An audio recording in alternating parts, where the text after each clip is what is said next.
ವಿಶೇಷ ಕಾರ್ಯಕ್ರಮಕ್ಕೆ ತಮಗೆಲ್ಲ ಸ್ವಾಗತ. ನಾನು ಶಶಿಧರ್ ಭಟ್. ರೈತರು ಮತ್ತೆ ಎದ್ದು ನಿಂತಿದ್ದಾರೆ.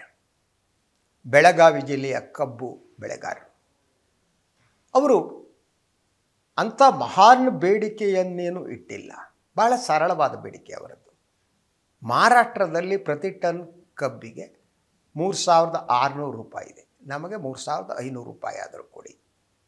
ಈ ಬೇಡಿಕೆ ಈಡೇರ್ತಾ ಇಲ್ಲ. ಅದಕ್ಕೆ ಭಾಳ ಮುಖ್ಯವಾದ ಕಾರಣ ಕಬ್ಬಿನ ಯಾವುದ್ಯಾವುದು ಸಕ್ಕರೆ ಕಾರ್ಖಾನೆಗಳಿವೆ. ಈ ಸಕ್ಕರೆ ಕಾರ್ಖಾನೆಗಳೆಲ್ಲ ರಾಜಕಾರಣಿಗಳ ನಿಯಂತ್ರಣದಲ್ಲಿವೆ. ಬೆಳಗಾವಿ ಜಿಲ್ಲೆಯಲ್ಲಿರುವ 20ಕ್ಕೂ ಹೆಚ್ಚು ಸಕ್ಕರೆ ಕಾರ್ಖಾನೆಗಳು.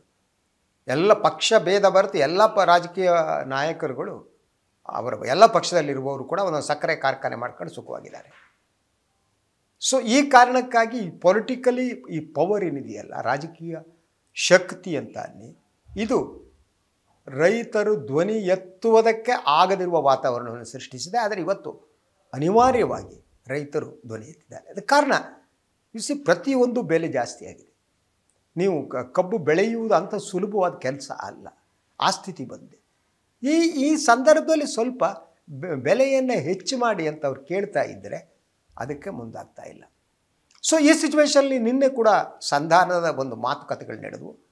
ಸಂಧಾನದ ಮಾತುಕತೆ ನಡೆದಂಥ ಸಂದರ್ಭದಲ್ಲಿ ಕಾನೂನು ಸಚಿವ ಪಾಟೀಲರು, ಎಚ್ ಕೆ ಪಾಟೀಲರು ರೈತರ ಜೊತೆ ಮಾತುಕತೆ ನಡೆಸಿ ರೈತರ ಮುಖಂಡರನ್ನ ಮಾತುಕತೆಗೆ ಆಹ್ವಾನಿಸಿದ್ರು. ಆದರೆ ಅವರು ಮಾತುಕತೆಗೆ ತಿರಸ್ಕಾರ ಮಾಡಿದರು.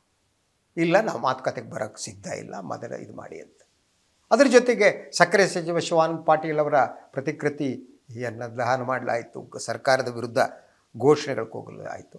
ಸೊ ನಿನ್ನೆ ಏನು ಈ ಮಾತುಕತೆ ನಡೆಸಿದ್ದು, ಈ ಗುರ್ಲಾಪುರ ಕ್ರಾಸ್ ಅಂತ ಇದೆ. ಆ ಗುರ್ಲಾಪುರ ಕ್ರಾಸಲ್ಲಿ ಅಲ್ಲಿ ಧರಣಿ ನಿರತರನ್ನೇ ಎಚ್ ಕೆ ಪಾಟೀಲರು ಭೇಟಿ ಮಾಡೋದಕ್ಕೆ ಹೋಗಿದ್ದು ಅಂತ. ಸೊ ಈ ಒಂದು ಕಬ್ಬು ಬೆಲೆ ನಿಗದಿಗಾಗಿ ರೈತರದ ಬನ್ನಿ ಮಾತನಾಡ ಅಂದರೂ ಬರೋಕ್ಕೆ ಸಿದ್ಧ ಇಲ್ಲ. ಅದರ ಜೊತೆಗೆ ಈಗ ನಾನು ಹೇಳೋದಕ್ಕೆ ಹೊರಟಿದ್ದು, ಈ ಹೋರಾಟದ ಜೊತೆ ತಳುಕು ಹಾಕಿಕೊಂಡಿರುವ ರಾಜಕಾರಣ ಅಂತ, ಅದ್ರ ಬಗ್ಗೆ ಇವತ್ತು ಮಾತಾಡ್ತಾ ಇದ್ದೀನಿ. ಸೊ ಇದಾದ ತಕ್ಷಣ ಈ ಕಳೆದ 2 ದಿನಗಳಿಂದ BJP ರಾಜ್ಯ ಘಟಕದ ಅಧ್ಯಕ್ಷ ವಿಜಯೇಂದ್ರ ಅವರು ಬೆಳಗಾವಿಯಲ್ಲಿದ್ದರು.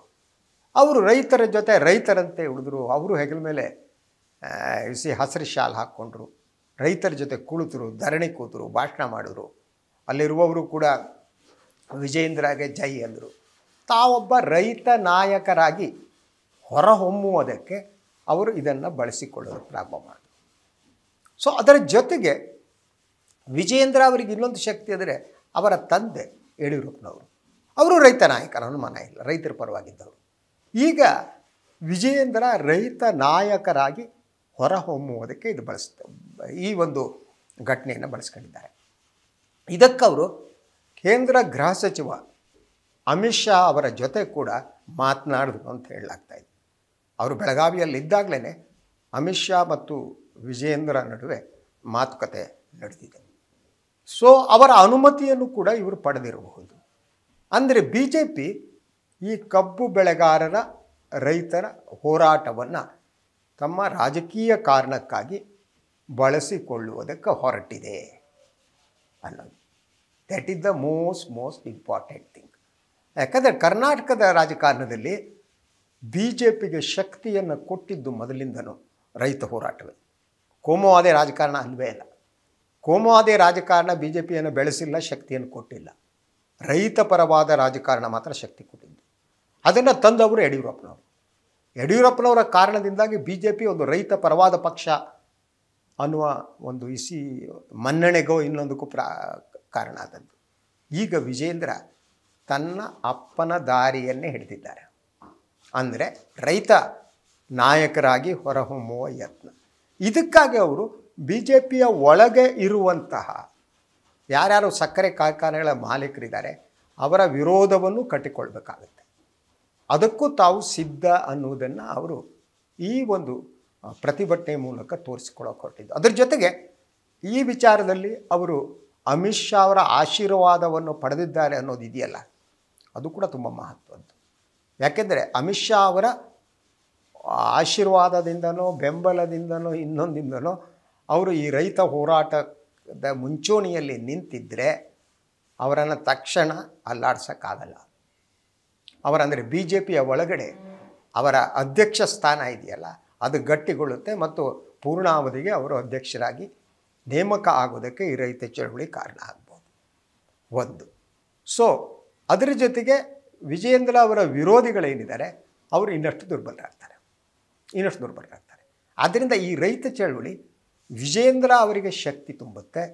ಹಾಗೆಯೇ ಬಿ ಜೆ ಪಿಗೆ ಮತ್ತೆ ರೈತ ಪರವಾದ ಪಕ್ಷ ಅನ್ನುವ ದಟ್ ಹೆಗ್ಗಳಿಕೆ ಅಂತ ಹೇಳ್ತಾರೆ ಅಂತ ಜನ ನಂಬುವುದಕ್ಕೆ ಬೇಕಾದ ವೇದಿಕೆಯನ್ನು ಸೃಷ್ಟಿಸುತ್ತೆ ಅಂತ. ಹಾಗಿದ್ರೆ ಕಾಂಗ್ರೆಸ್ ವಾಟ್ ಶುಡ್ ಡೂ? ಕಾಂಗ್ರೆಸ್ಸಿಗೆ ಇದೊಂದು ಎಚ್ಚರಿಕೆಯ ಗಂಟೆ ಅಂತ ನಾನು ನಂಬಿದ್ದೀನಿ. ಕರ್ನಾಟಕದ ರಾಜಕಾರಣದಲ್ಲಿ ನಾನು ನೋಡ್ತಾ ಇದ್ದಾಗೆ ರೈತ ಚಳವಳಿ ಯಾವಾಗ ಎದ್ದು ನಿಂತಿದೆಯೋ ಆಗ ಅಧಿಕಾರದಲ್ಲಿದ್ದ ಎಲ್ಲ ಸರ್ಕಾರಗಳು ನೆಲಕಚ್ಚಿವೆ. ಅದು ನೀವು 80ರ ದಶಕದಿಂದ ನೀವು ನೋಡ್ಬೋದು. ರೈತ ಚಳವಳಿ ಪ್ರಬಲ ಆದಾಗ ಆ ರೈತ ಚಳವಳಿ ಸರ್ಕಾರಗಳನ್ನು ಉರುಳಿಸಿದೆ, ರಾಜಕಾರಣಿಗಳನ್ನು ನೆಲಕ್ಕೆ ಮೆಟ್ಟಿ ನಿಂತಿದೆ ಅಂತ. ಅದು ಚಳವಳಿಯ ಶಕ್ತಿ.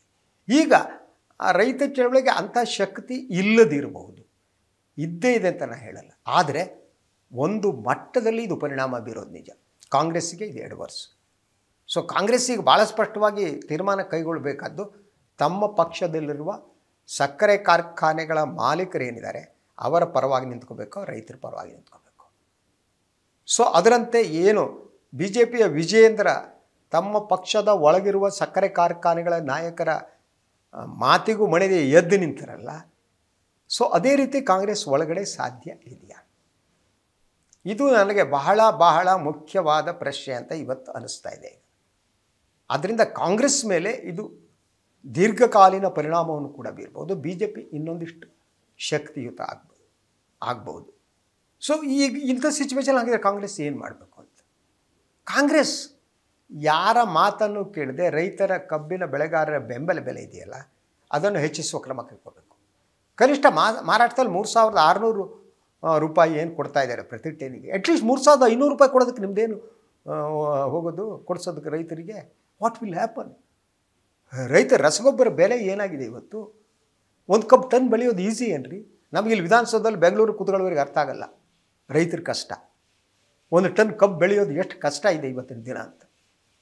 ಅದಕ್ಕೆ ಎಷ್ಟು ಇನ್ಪುಟ್ಸ್ ಬೇಕು, ಎಷ್ಟು ದುಡ್ಡು ಹಾಕಬೇಕು ಅಲ್ವಾ?